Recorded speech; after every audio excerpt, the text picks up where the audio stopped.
Hello students, कैसे हैं आप सब। वेलकम है आपका हमारे channel accounts with AKB IFM में। आज की वीडियो में हम बात करने वाले हैं टैली प्राइम के एक बहुत इंपॉर्टेंट टॉपिक जिसका नाम है टैली ऑडिट फीचर। तो इसके बारे में आज की वीडियो में हम जानने वाले हैं कि टैली में ऑडिट किस तरह से की जाती है, ऑडिट फीचर ऑप्शन कैसे ऑन होता है, उसका कैसे यूज़ करते हैं, अपने ऑडिट वाउचर्स को हम कैसे देख सकते हैं। तो इसी सब के ऊपर हम बात करने वाले हैं।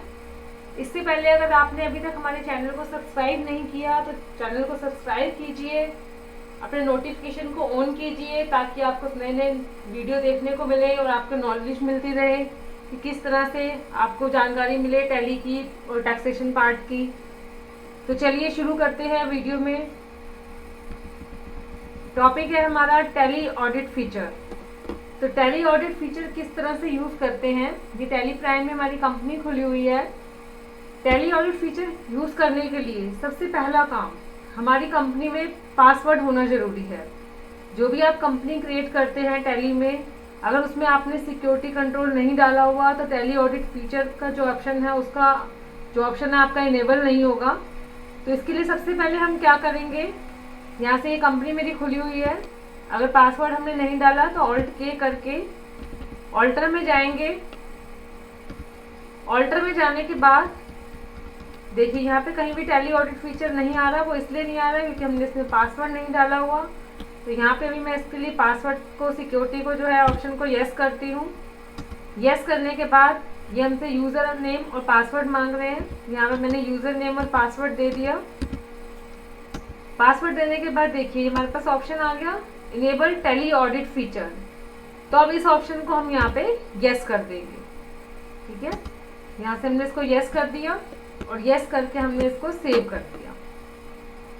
अब देखिए अब इस ऑप्शन का यूज़ किया तो हमने टैली ऑडिट के फीचर को ऑन किया है। अब ऑडिट करते कैसे हैं, जैसा कि आप जानते हैं जो भी हमारा डाटा है हमने अपने डाटा को एंटर कर लिया। अब हमें उसको ऑडिट करना है। ऑडिट करने का मतलब हमें उसको चेक करना है, क्योंकि जब बैलेंस शीट फाइनल होती है तो सीए सारे डाटा को ऑडिट करते हैं। तो इस तरह से आप अपने आप भी अपने डाटा को ऑडिट कर सकते हैं कि हमारे सारे वाउचर्स एंटर हो चुके हैं, ये ओके हैं। तो ऑडिट करने के बाद नेक्स्ट डाटा अगर आपको देखना है या कौन कौन से डाटा आपका ऑडिट हो गया है, उसमें कुछ चेंजेस तो नहीं हुए, तो यही सब चीज़ें करने के लिए हम इस ऑप्शन को ऑन कर लेते हैं। तो अब इस ऑप्शन को ऑन करने के बाद हम क्या करेंगे, टैली ऑडिट फीचर को तो हमने ऑन कर लिया। अब डिस्प्ले में जाएंगे, यहाँ से हम स्टेटमेंट ऑफ अकाउंट्स में, स्टेटमेंट ऑफ अकाउंट्स में जब आप जाएंगे तो देखिए आपके सामने टैली ऑडिट का ऑप्शन आ रहा है। टैली ऑडिट पे जाएंगे। अब ऑडिट में आप किसी तरह से भी ऑडिट कर सकते हैं। एक आ रहा है वाउचर टाइप से। वाउचर टाइप पे अगर आप एंटर करते हैं तो देखिए यहाँ पे आपको सबके वाउचर्स दिखा रहे हैं वो कि कितने वाउचर आपके एंटर हो रखे हैं, कॉन्ट्रा के कितने एंटर हैं, जनरल के कितने एंटर हैं, पेमेंट के कितने एंटर हैं। तो जो भी वाउचर्स टाइप है ये अलग अलग आ रहे हैं। आप किसी भी इसके ऊपर एंटर करेंगे तो उसकी आपको सारी एंट्रीज भी शो हो जाएंगी मंथ वाइज। फिर किसी मंथ पे जाएंगे तो उस मंथ की एंट्रीज आ जाएंगी। ये तो आपकी हो गई कि वाउचर टाइप के हिसाब से। इसके अलावा अगर आप ऑडिट मास्टर्स के हिसाब से करना चाहते हैं तो मास्टर के हिसाब से भी कर सकते हैं। यहाँ से आप मास्टर्स पे जाएंगे। मास्टर में क्या है, आपके सारे लेजर्स आ जाएंगे, क्योंकि लेजर्स को हम जितने भी मास्टर्स में क्रिएट करते हैं तो देखिए हमारे सामने सारे लेजर्स आ रहे हैं। जिन जिन लेजर्स में एंट्रीज होंगी उनके आगे अमाउंट आ जाएंगे, जिनमें अभी एंट्री नहीं है तो उनको ब्लैंक रहेंगे। ये देखिए सबके जिनके सामने आ रही है तो आप यहाँ से इनके ऊपर एंटर करेंगे जिसके ऊपर भी, तो वो मास्टर्स भी आपको दिख जाएंगे। तीसरा होता है यूजर वाइज। अगर आप ऑडिट करते हैं, यूजर वाइज तब यूज होता है कि अगर आपके एक ही टैली में मल्टी यूजर है और 2-3 लोगों ने किया है, तो अगर अलग अलग यूजर्स आपने क्रिएट किए हुए हैं तो आप यूजर वाइज भी जो है ऑडिट कर सकते हैं। अब यहाँ पे चलिए हम वाउचर टाइप के हिसाब से करते हैं, क्योंकि उसमें हमारी सारी एंट्रीज आ रही हैं। वाउचर टाइप में गए। अब देखिए सबसे पहले हम कॉन्ट्रा पे एंटर करते हैं। जैसे आप ऑडिट करते वक्त आपने कॉन्ट्रा पे एंटर किया। कॉन्ट्रा पे एंटर करने के बाद यहाँ पे हमारी कॉन्ट्रा की एंट्री है दिसंबर मंथ में, तो दिसंबर मंथ पे एंटर किया। अब देखिए ये आपके पास 3 एंट्रीज आ रही है। अब इसमें आ रहा है ना एंटर बाय अननोन, वो इसलिए आ रहा है क्योंकि इसमें सिंगल यूजर है। जब मल्टी यूजर होता है तो हम यूजर से क्रिएट करते हैं, तब फिर यहाँ पे जो भी एंट्री करेगा उस यूजर का नाम भी आ जाएगा साथ साथ में कि इस वाली एंट्री को किस यूजर ने किया है। तो अभी यहाँ सिंगल यूजर है तो इसलिए अननोन आ रहा है। अब देखिए यहाँ पे तीनों एंट्री आ रही है। अब आपने ये एंट्रीज को चेक कर लिया। चेक करने के बाद यानी आपकी तरफ से ये ओके है एंट्री, तो ओके है तो आप इसको एक्सेप्ट करोगे ताकि आपके जो है ऑडिटेड वाउचर के अंदर में चले जाए।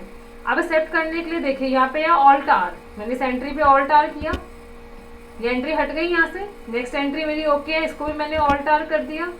थर्ड एंट्री मेरी ओके है, इसको भी मैंने ऑल्ट आर कर दिया। ये मेरी कॉन्ट्रा की एंट्री दिसंबर की ऑडिट हो गई है, यानी मैंने मंथ चेंज किया था। आप month wise, date wise, year wise, half yearly, quarterly कैसे भी कर सकते हैं। यहाँ पे अभी हमने एक मंथ लिया तो दिसंबर की एंट्री मेरी ऑडिट हो गई है। अब ऐसे ही मैं जर्नल एंट्री पे गई, अब जर्नल एंट्री में मेरी मंथ वाइज है। अब यहाँ भी मैं दिसंबर मंथ के भी आपको समझाने के लिए लेती हूँ। दिसंबर में हम गए, अब दिसंबर में हमारी ये सारी एंट्रीज आ रही हैं। अब वही है कि हमने यहाँ पे ऑल्ट आर किया तो ऑल्ट आर से हमारी एक्सेप्ट हो गई। जिस एंट्री को मैं चेक करके ऑल्ट आर करती रहूंगी वो एंट्री हमारी एक्सेप्ट होगी और हमारी वो ऑडिटेड वाउचर के अंदर में चली जाएगी। इसको भी हमने ऑल्ट आर कर दिया, यानी आपने एक एक एंट्री, ऑडिट का मतलब यही है कि आपने अपनी एक एक एंट्री चेक करनी है, आपकी तरफ से ओके है तो आपने यहाँ पे इसको एक्सेप्ट करते जाना है। एक्सेप्ट करते ही हमारी ऑडिटेड वाउचर के अंदर में चली जाएगी। नेक्स्ट ऐसे ही हमने पेमेंट में गए, पेमेंट में हमारी आ रही है, यहाँ भी हम दिसंबर को ही अगर लेते हैं, दिसंबर में गए, अगर आप सारा लेना चाहें तो ऑल्ट F2 करके पूरे ईयर का भी डाल सकते हैं। ये सारी एंट्री आ रही है। अब जब इतनी सारी एंट्री आपने पहले चेक कर ली, अब चेक करने के बाद आपके पास दोनों ऑप्शन है। अगर आप एक एक एंट्री चेक करके ऑल्ट आर करते हैं तो एक्सेप्ट होता रहेगा। अब आपने क्या किया कि सारी एंट्रीज एक ही बार चेक की, आपकी तरफ से ओके है तो आप इसको ऑल्ट एस से एक्सेप्ट ऑल भी कर सकते हैं। एक्सेप्ट ऑल करने से क्या है कि आपका जो है पूरे जो एंट्रीज हैं वो सारी की सारी एक ही बार में एक्सेप्ट होके ऑडिट वाउचर के अंदर में चली जाएगी। तो देखिए मैंने ऑल्ट एस कर दिया, ये देखिए अभी हो रहा है ये।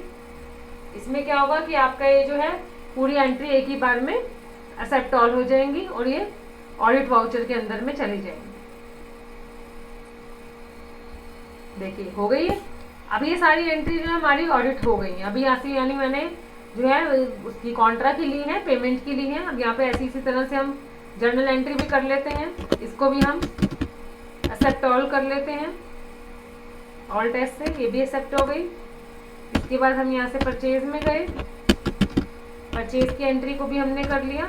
मतलब यहाँ पे तो मैं आपको ऑडिट का फीचर यूज करना सिखा रही हूँ, आपने एक्सेप्ट जो करना है चेक करने के बाद ही करना है, क्योंकि ऑडिट का असली मतलब यही है कि आपने पहले इसको चेक करना है तभी एक्सेप्ट होंगी, कि अगर वो आपकी तरफ से ओके हैं।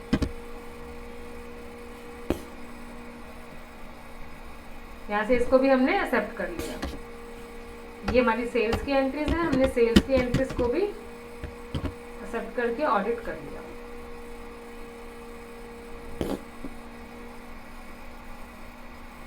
अब देखिए यहाँ पे हम अगर वाउचर टाइप में जाते हैं तो हमारा वाउचर टाइप बिल्कुल ब्लैंक आ रहा है, क्योंकि हमारी सारी एंट्री जो है ऑडिटेड हो चुकी है।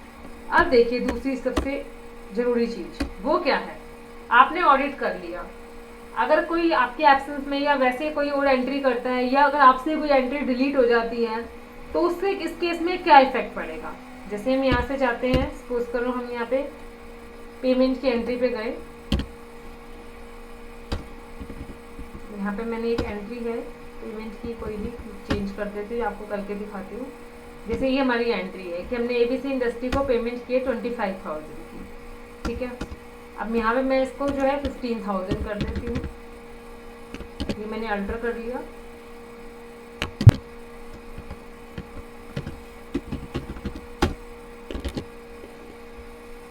या फिर मैं किसी भी एंट्री को अगर मैं डिलीट कर देती हूँ, जैसे कि यहाँ पे मैंने ये पार्टी को पेमेंट किया, इस पेमेंट वाली एंट्री को मैंने यहाँ पे डिलीट कर दिया और ठीक है। अब देखिए मैंने एंट्री को डिलीट कर दिया। अब जब हम वहाँ जाएंगे ऑडिट रिपोर्ट में, स्टेटमेंट ऑफ अकाउंट्स में गए, टैली ऑडिट में, वाउचर टाइप में, अब देखिए यहाँ पे क्या आ गया, अभी सारी एंट्रीज हट गई थी जब हमने ऑडिट किया था। अब पेमेंट में वो कह रहा है 2 एंट्री, देखिए अब ये 2 एंट्री आ गई। ये क्यों आ गई अलग से, क्योंकि एक एंट्री को हमने ऑल्टर किया है और दूसरी एंट्री को हमने डिलीट किया है। तो जब कि आप किसी वाउचर को ऑडिट कर लेंगे और ऑडिट करने के बाद उस वाउचर में आप कोई भी करेक्शन करते हैं, या आप उसको डिलीट करते हैं या आप उसको अल्टर करते हैं, तो जब दोबारा से आप ऑडिट रिपोर्ट में देखेंगे तो वो एंट्री क्या है कि एंट्री डिलीट तो हो जाएगी, वैसे आप किसी नॉर्मल एंट्री को डिलीट करते हैं तो बिल्कुल परमानेंट डिलीट हो जाती है, उसका कहीं भी कुछ ऑप्शन कोई नाम भी नहीं आता। लेकिन इसमें क्या है, ऑडिट वाउचर को जब आप डिलीट करेंगे तो एंट्री आपकी हट जाएगी, बट यहाँ पे लिखा हुआ आ जाएगा कि ये जो एंट्री है ऑडिट वाउचर था और ये आपका डिलीट हो गया है, और जो ये दूसरी एंट्री है इसमें कुछ भी ऑल्टर हुआ है। तो देख रहे हैं आप कि जब भी हम किसी एंट्री को ऑडिट करेंगे और ऑडिट करने के बाद, तो इससे आपको क्या फायदा होगा कि इन केस अगर आपने ऑडिट की है और आपकी एब्सेंस में आपके किसी असिस्टेंट ने या किसी ने भी उस एंट्री में कुछ भी चेंजेस करने की कोशिश की है, या फिर कोई एंट्री आपके डाटा में से हटी है, तो आप उसको एकदम से पकड़ सकते हैं, अपनी गलती को या किसी ने भी की है उसको आप पकड़ सकते हैं, जिससे कि आपकी जो ऑडिट रिपोर्ट बन गई है उसमें कोई गड़बड़ नहीं होगी और आपको बैलेंस शीट बनाने में कोई दिक्कत नहीं आएगी। तो अब उसके बाद दूसरी बात ये भी आती है, कई बार क्या होता है कि जैसे हमने ऑडिट तो कर लिया, लेकिन ऑडिट करने के बाद हमें ही पता चला कि ओहो ये गलती, एंट्री तो हमने ऑडिट तो कर ली लेकिन किसी वजह से इसमें हमने ही अमाउंट में मिस्टेक की थी।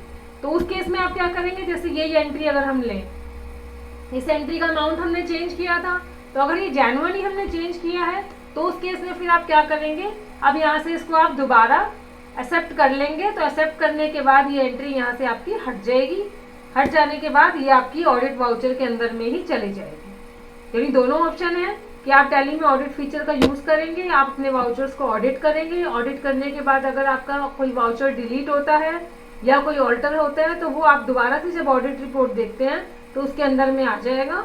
और उसके अलावा अगर आपने खुद ही चेंज किया है और आप चाहते हो कि ऑल्टर करने के बाद उसको एक्सेप्ट करना है, तो आप यहाँ से एक्सेप्ट कर देंगे, तो अब वो आपकी एंट्री यहाँ से हट जाएगी। सेम यही एंट्री जैसे डिलीट वाउचर है, तो हमें पता है कि एंट्री हमने डिलीट ही करनी थी, बाय मिस्टेक ऑडिट हो गई थी, तो इसको भी अगर आप ऑल्ट आर से एक्सेप्ट करते हैं, ये एंट्री आपकी यहाँ से हट गई।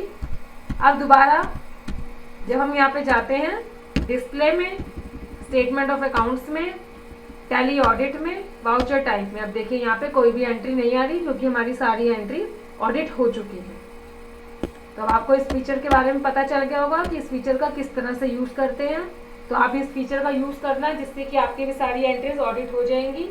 इसी तरह की और नॉलेज के लिए आप हमारे साथ जुड़े रहिए। आपको वीडियो कैसी लगी ज़रूर बताइएगा, और अगर अच्छी लगी तो आगे शेयर भी ज़रूर करिएगा। Thank you.